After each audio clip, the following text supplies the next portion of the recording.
आज हम एक बहुत ही ज्वलंत विषय पर आप लोगों के समक्ष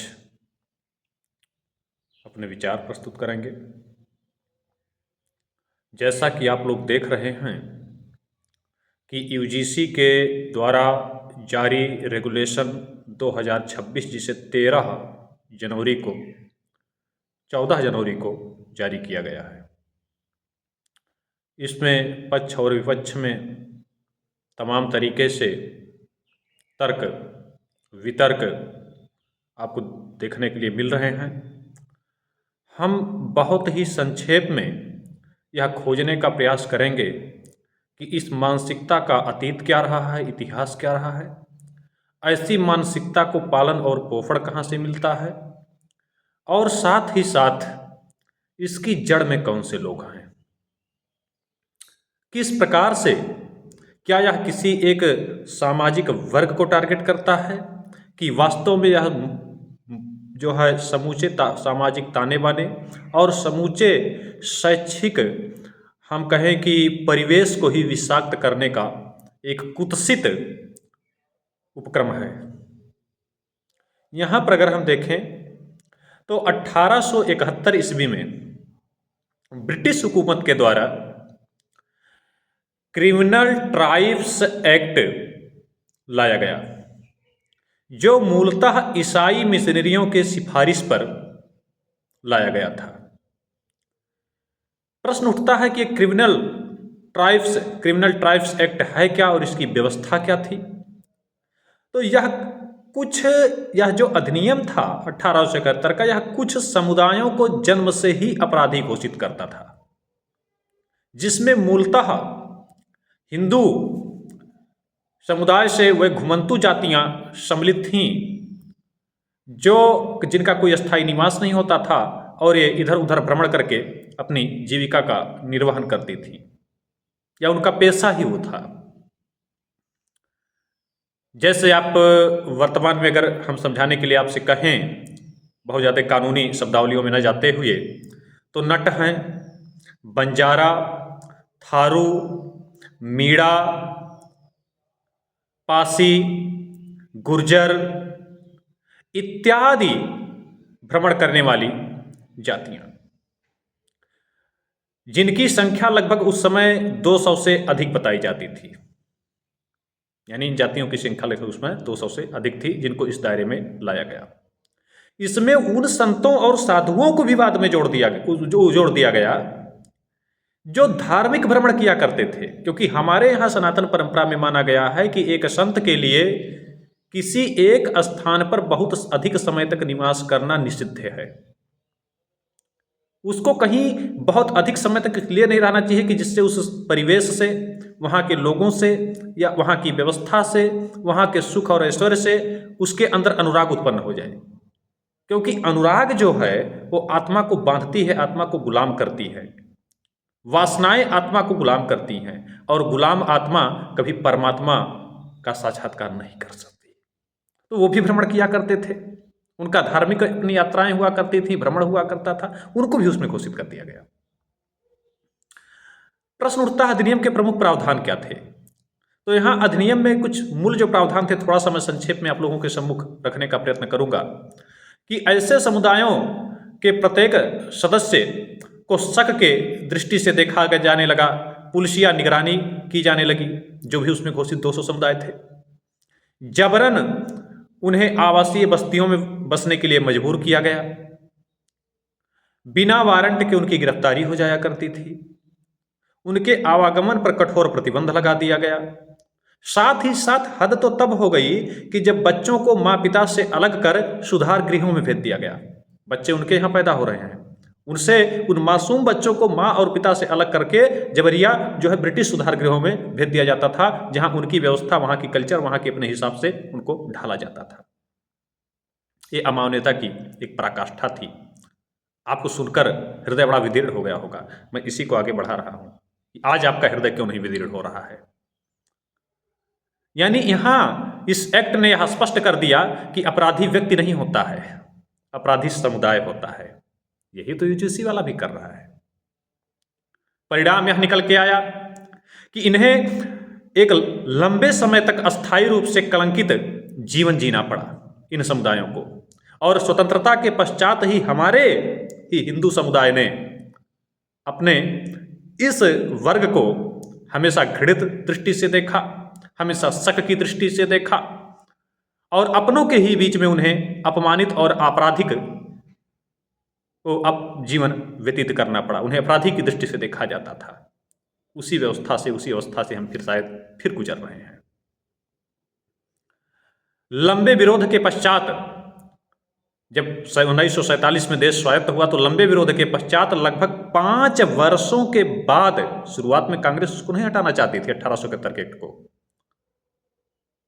5 वर्षों के विरोध के बाद 1952 में उस एक्ट को खत्म कर दिया गया और उसके स्थान पर डीएनटी कानून लाया गया। मैं उसमें नहीं जाना चाहूंगा, लंबा हो जाएगा। यहां भी मूलतः विरोध जो किया गया वो बीजी खेर के द्वारा किया गया। मूल विरोधियों में या उसको जो है नेतृत्व में अगर देखा जाए, इसके विरुद्ध नेतृत्व करने में वीजी खेर थे, मोरारजी देसाई थे, गुलजारी लाल नंदा थे और पंडित हिरेन मुखर्जी जी थे। ये चीज दिखाता है कि वहां पर हमारे नेताओं ने जातिगत स्तर से ऊपर उठकर, सामुदायिक वर्गीय स्तर से ऊपर उठकर न्याय और अन्याय के लिए लड़ा। एक अन्यायपूर्ण कानून के विरुद्ध न्यायपूर्ण व्यवस्था लागू करने के लिए उसका विरोध किया। क्या आज हमारी संवेदना इतनी मर चुकी है? हम उनसे इतना भी सीख नहीं ले सकते हैं? यह अंग्रेजों के उस मानसिकता का प्रतीक था जिसे आज भी हमारा समाज व राजनीति पूरी तत्परता के साथ पोषित कर रहा है। आज भी हमारे समाज के द्वारा उसी जातीय, उसी वर्गीय मानसिकता को पोसा जा रहा है। एक दूसरे को नीचा दिखाने में हम लगे हुए हैं, एक दूसरे को की कब्र खोदने में हम लगे हुए हैं। ये उन्हीं की बसाई हुई, अंग्रेजों के द्वारा ही बोए गए मानसिकता का प्रतिफल है, जिसे आज भी हम ढो रहे हैं, खूब बढ़िया से उसको पोस रहे हैं, पोषित कर रहे हैं। वर्ष 2011 में कम्युनल वायलेंस एक्ट पारित किया जाता है कांग्रेस गवर्नमेंट के द्वारा। आप जानते हैं कि 14 तक हो रहे हैं महोदय लोग। आप कहेंगे ये क्या है? तो इसमें जो मूल व्यवस्था थी कि सभी हिंदुओं को जन्म से ही यह अपराधी घोषित करने वाला एक्ट था। यानी इसमें माना गया कि जो हिंदू समुदाय है वो जन्म से ही अपराधी होता है। आप कहें कैसी बातें कर रहे हैं? ये सच है, खोज के देख लीजिएगा, कभी जाइएगा और गूगल पे खोजिएगा कि क्या मैं गलत कर रहा हूं, क्या उसमें ऐसी कुछ चीजें नहीं थी। जब सामुदायिक यहाँ पर जो है मजहबी आधार पर एक व्यक्ति को कम्युनल घोषित कर दिया गया था कि मुस्लिमों के खिलाफ जो दंगे होते हैं वो हिंदुओं के कारण होते हैं, हिंदू ही उसमें वायलेंस करता है। जबकि सच्चाई ये है कि अगर किसी भी निष्पक्ष संस्था के द्वारा जांच किया जाए, और आज भी आप देख सकते हैं बहराइच में जो दंगा हुआ हिंदू ने उकसाया था, कहीं भी अगर दंगे होते हैं हिंदू उकसाता है। और अगर हम इतने ही कम्युनल होते महोदय तो आपकी आबादी आज, हमारी ग्रोथ को देख लीजिए, बढ़ोतरी को प्रतिशतता के आधार पर, उनके बढ़ोतरी को जो है जनसांख्यिकीय वृद्धि को प्रतिशतता के आधार पर देख लीजिए। हम इतने कम्युनल होते तो आज तुम इतने स्तर तक नहीं पहुंच गए होते। बांग्लादेश में वही हिंदू समुदाय 23% से घटकर आज 1.5% पर आ चुका है। पाकिस्तान में वही हिंदू समुदाय आज 1.5% नहीं बचा है। अफगानिस्तान में वही हिंदू समुदाय की आप स्थिति देख लीजिए, वो नहीं कम्युनल है। और हम कम्युनल थे इसलिए आज तुम 20% पर छाने वाले हो। ठीक है भैया, ये तो सरकारों की व्यवस्था है। समाज ने कितना इसको स्वीकार किया? कहीं ना कहीं सरकारें तभी कोई चीजें लाती हैं लोकतंत्र में जब समाज उसको पोषित करता है। उसमें हम केवल शासन को दोषी नहीं ठहरा सकते हैं, उसके दोषी हम स्वयं हैं। उसके बाद तीव्र वहां राजनीतिक विरोध के बाद इसी बीजेपी के द्वारा उसका बहुत भीषण विरोध किया गया। कहा गया तो हिंदुओं का जो है ये है वो, वहां पर इनको हिंदुओं की बड़ी सुध थी इसी बीजेपी सरकार को। परिणाम यह निकल के सामने आया कि तीव्र विरोध के पश्चात उसे संसद द्वारा पारित नहीं किया गया। 2014 में सत्ता परिवर्तन होता है, मोदी जी विराजमान होते हैं, बीजेपी सत्ता में आती है, पूर्ण बहुमत की सत्ता में आती है, स्पष्ट बहुमत के साथ, प्रचंड बहुमत। और उसके बाद उसे ठंडे बस्ते में डाल दिया जाता है। यह उसी औपनिवेशिक मानसिकता का परिणाम था। वर्ष 2026 में 13 जनवरी को लाया गया यूजीसी रेगुलेशन भी उसी मानसिकता का परिणाम है जिसका बीजारोपण अंग्रेज करके 1871 में गए थे, जिसे बीच में जिन्न के रूप में 2011 में उभारा था कांग्रेस ने, और जिसे आज बीजेपी ने बाकायदा नींव देने का कार्य किया, बाकायदा उस जो बनाई गई नींव पर छत ढालने का कार्य किया है। जातीय राजनीति के लाभ की होड़बाजी में बीजेपी द्वारा वो कर दिया गया जो अभी पूर्व में हिंदू एकता के घोषित नीति से नितांत भिन्न है।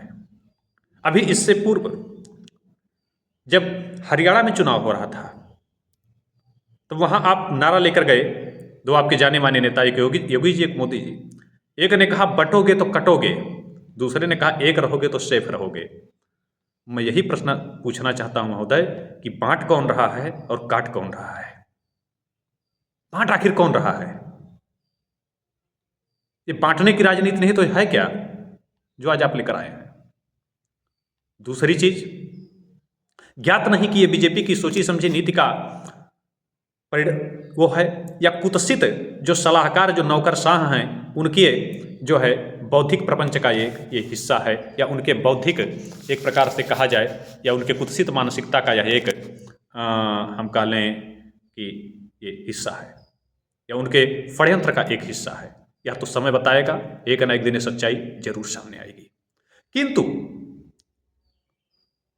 निशिकांत दुबे, पंकज प्रसून वाजपेयी जैसे लोगों को, जैसे पिट्ठुओं को बैठाकर जिस प्रकार से बैटिंग की जा रही है, निशिकांत दुबे बीजेपी के सांसद हैं, बड़े तेज तर्रार वक्ता माने जाते हैं, उनको बैठा दिया गया कि आप पॉलिटिकल स्तर पर जो है डिबेट में बैठिए और मामले को संभालिए, और मीडिया में बैठा दिया गया उनके पिट्ठू पंकज प्रसून वाजपेयी को। और इन लोगों को बैठाकर जिस प्रकार से, अगर आपने गलती किया है यार तो गलती को मानो, गलती नहीं, जिस प्रकार से उसको तुम जस्टिफाई करने की होड़ में जो है लगे हुए हो, या तो कम से कम यह साबित नहीं करता कि यह कोई गलती है या वास्तव में ये भ्रमवश किया गया कृत्य है। ये तो मुझे सुनियोजित कृत्य दिखाई देता है। साथ ही साथ अगर हम देख लें, यहां तमाम कुतर्क भी इनके द्वारा दिए जाते हैं उसमें बैठकर, जैसे 10% आरक्षण, इसी गवर्नमेंट ने आपको 10% आरक्षण दिया था तब, अरे इसमें मैं ये कह ही नहीं रहा हूं कि सवर्ण विरोध है या क्या है, छोड़िए उसको। मैं बस इतना ही जानता हूं कि शिक्षा जैसे पवित्र विभाग में जिस प्रकार आज अधकचरे और बेहूदों को बैठा दिया गया है, उनके हवाले शिक्षा विभाग को सौंप दिया गया है, यह नितांत चिंता का विषय है और शिक्षा के प्रति इस सरकार की गंभीरता को प्रदर्शित करता है। आप कहेंगे क्या कह रहे हैं? हाँ, प्रथम शिक्षा मंत्री बीजेपी के गवर्नमेंट में 2014 में स्मृति जुबिन ईरानी, उनकी क्या पृष्ठभूमि है, कितनी उनकी योग्यता है, आप इससे परिचित हैं। अभिनेता को लाके नेता बना के आप जब और उसको शिक्षा जैसा विभाग दे देंगे तो कहाँ लेके जाएगा समाज को, कहाँ लेके जाएगा शिक्षा को, आप जानते हैं। बाद में प्रकाश जावड़ेकर को दिया गया, फिर बाद में उत्तराखंड के एक नेताजी थे, मैं उनका नाम भूल रहा हूं, उनको दिया गया, और वर्तमान में प्रधान साहब को दिया गया है, जिन्होंने शिक्षा विभाग को प्रधानी का चुनाव बना दिया है। प्रधान साहब ने शिक्षा विभाग को प्रधानी का चुनाव बना दिया गांव के। यह उसी उदासीनता को दर्शाता है कि जिस प्रकार से कांग्रेस गवर्नमेंट ने स्वायत्तता के पश्चात प्रथम शिक्षा मंत्री मौलाना अबुल कलाम आजाद को बना दिया। मैं मौलाना अबुल कलाम आजाद पर कोई आक्षेप नहीं खड़ा कर रहा हूं, मैं उनकी नियति पर कोई आक्षेप नहीं खड़ा कर रहा हूं, लेकिन क्या यह प्रश्न चिन्ह नहीं है, क्या यहां पर प्रश्न किया जाना अपेक्षित नहीं है कि आखिर उस मौलाना अबुल कलाम आजाद को भारतीय संस्कृति और भारतीय सनातन परंपरा का कितना ज्ञान था? तो उसके द्वारा जो भी शिक्षा नीति बनाई जाएगी उसमें हमारी परंपराओं, हमारी संस्कृति, हमारी जो है गौरव को क्या स्थान दिया जाएगा?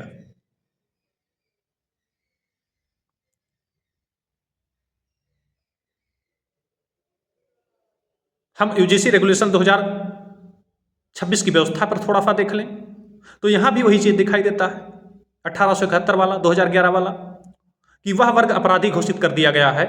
लगभग 1/3 वर्ग इसमें आता है, 40% वर्ग आबादी, 1/3 से ऊपर की आबादी आती है, वो 40% कर रहे हैं, 40 करोड़ की आबादी, उसको एक प्रकार से जन्मजात अपराधी घोषित कर दिया गया है, जो कभी सड़कों पर नहीं उतरता, जो कभी आगजनी नहीं करता, जो कभी प्रदर्शन नहीं करता, जो कभी धरने नहीं देता, जो कभी नाकेबंदी नहीं करता, आज उसको नाकेबंदी करने पर ये मजबूर कर रहे हैं, उसको प्रशिक्षित कर रहे हैं जानबूझ के कि भैया तुम भी आओ नाकेबंदी करो, दुनिया करता, दुनिया जो है दुकानें चलाती है, दुनिया सड़क चलाती है, तुम यार क्यों बैठे रहते हो, तुम क्यों नहीं चला रहे हो, तुम भी जलाओ ना, तभी तो राजनीति चमकेगी। और उसके बावजूद भी यह हिस्सा न तो कभी सड़क पर उतरा, न तो कभी आगजनी किया, न कोई, और उसके बावजूद राष्ट्र निर्माण में इसका सर्वाधिक योगदान रहा इस वर्ग का। चाहे वो सामाजिक स्तर पर देख लिया जाए, चाहे वो आर्थिक स्तर पर देख लिया जाए सबसे ज़्यादा टैक्स देने के मामले में, चाहे वो राजनीतिक स्तर पर देख लिया जाए नेतृत्व के मामले में, देश का नेतृत्व किस प्रकार से विभिन्न ऊंचे पदों पर रखकर और उन्होंने कितना क्षमता और कुशलता के साथ किया। आज भी तुम्हारा एनएसए देख लीजिए, कौन है, किस वर्ग का आता है। आज भी तुम्हारे यहाँ प्रधानमंत्री के जो सलाहकार है किस वर्ग से आता है। मैं यहाँ वर्गीय बात नहीं कर रहा हूं, लेकिन जब आप उभारते हैं तो चीजें आती हैं फिर तर्क देने के लिए। मायावती जी बात करती हैं जो दलितों की, लेकिन उनके सलाहकार महोदय कौन है, किस वर्ग से आते हैं। तो आप वही बात करते हैं कि गुड़ खाए और गुलगुला का परहेज। गुड़ खाने से नहीं शुगर बढ़ रहा है, गुलगुला खाने से जो है आपकी डायबिटीज बढ़ रही है। वैज्ञानिक तौर पर उठा के देख लिया जाए, चाहे वो इसरो जैसी संस्था हो, चाहे डीआरडीओ जैसी संस्था हो, या चाहे वो आईटीआई हो, वो आईआईटी हो, और चाहे अन्य बड़ी बड़ी संस्थाएं हो, वहां पर भी इस वर्ग के योगदान को देख लीजिए। तो सब कुछ इस देश के लिए समर्पित करते हुए इस वर्ग ने कभी अपने लिए कुछ नहीं मांगा, कभी सड़कों पर आगजनी नहीं किया, कभी नाकेबंदी नहीं किया, कभी लाल किले पर झंडे को उतार कर पैरों तले नहीं रौदा। लेकिन उसके बावजूद परिणाम क्या निकल के सामने आया, क्या जिससे रौदा जा रहा है राजनीतिक महत्वाकांक्षा, और कहीं ना कहीं राजनीतिक तुष्टीकरण का उसे भेंट चढ़ाया जा रहा है, क्योंकि 27 में चुनाव आने वाला है। और सोच क्या है इस कानून रेगुलेशन का, कि अपराधी द्वारा किया गया अपराध व्यक्ति के विरुद्ध किया गया अपराध नहीं होता है, अपितु व्यक्ति द्वारा किया गया अपराध ये एक समाज के, एक समुदाय के विरुद्ध अपराध होता है। विद्यालय में यदि दो छात्र आपस में लड़ रहे हैं तो ये दो छात्रों का विवाद नहीं है, ये एक छात्र का दूसरे छात्र के विरुद्ध क्रिया प्रतिक्रिया नहीं है। अब तो इसे क्या रूप दे दिया जाएगा या दे दिया गया है इसमें कि ये एक छात्र का दूसरे वर्ग अथवा समुदाय के विरुद्ध किया गया अपराध है। भाई आप देखते हैं महाविद्यालयों में ये चीजें आम होती हैं, उस समय उतना उनका बौद्धिक क्षमता नहीं होता, उनके अंदर वो चीजें नहीं होती। आज तो और भी आप समाज को देख रहे हैं, विभिन्न प्रकार की अमर्यादाओं के कारण भी दो छात्र आपस में आज लड़ जाते हैं। और वो आप बताइए कि जब दोनों आपस में लड़ रहे हैं, दोनों एक दूसरे के विरुद्ध क्रिया प्रतिक्रिया कर रहे हैं, तो उनका व्यक्तिगत वायलेंस है कि उसमें जातीय वायलेंस है। आप देखते हैं कि उसमें भी गुटबाजी होती है, और उस गुटबाजी में देखेंगे कि कुछ छात्र उसी जो है जाति के, उसी वर्ग के, उसके विरोध में होते हैं, और कुछ उसी जाति के, उसी वर्ग के, उसके समर्थन में होते हैं। यह क्या आप बांट रहे हो?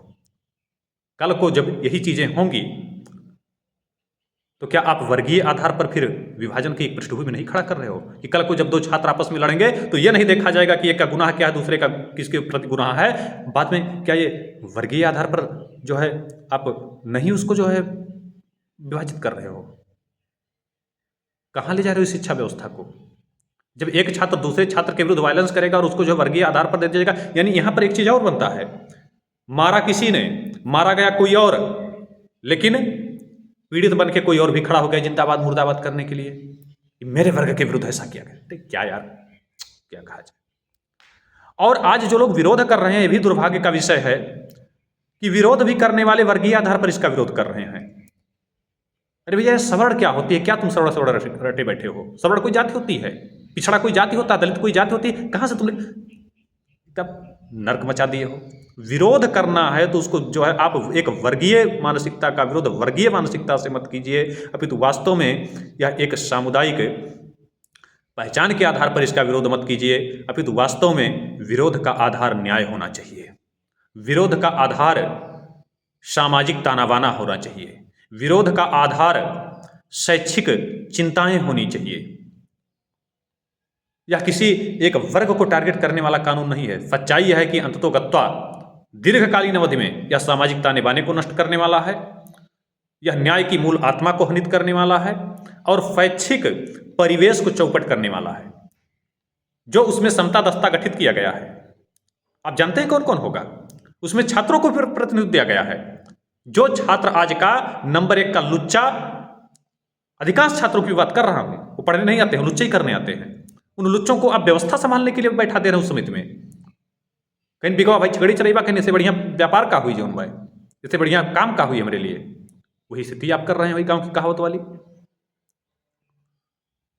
आंदोलन के दौरान मुझे याद आता है कि गांधी के जो है सनातन के सबसे बड़े पुरोधा हुआ करते थे, सनातन व्यवस्था में यकीन रखने वाले सबसे बड़े पुरोधा हुआ करते थे, किंतु व्यक्तिगत प्रशंसा की क्षुधा ने उनके द्वारा किए गए कार्यों के लिए, उनके द्वारा किए गए अपने आदर्शों से समझौतों के लिए जब समाज ने उन्हें नहीं छोड़ा, तो क्या जो आज ये अपराध कर रहे हैं इन्हें समाज कभी माफ करेगा?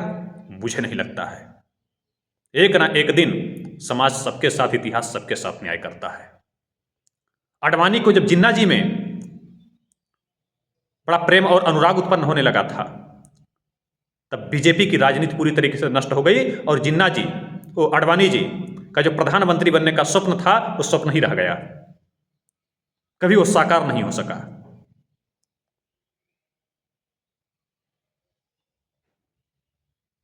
हम ये नहीं कह रहे हैं कि हम यहां बीजेपी का विरोध कर रहे हैं, मोदी जी का विरोध कर रहे हैं। हम अपनी बात को ही विराम देंगे कुछ तकनीकी वजहों से, लेकिन इस पर कहीं ना कहीं आज सबके लिए विचार करने का यह एक अवसर है, विमर्श करने का एक अवसर है कि आखिर हम कहाँ जा रहे हैं और किस दिशा में जा रहे हैं।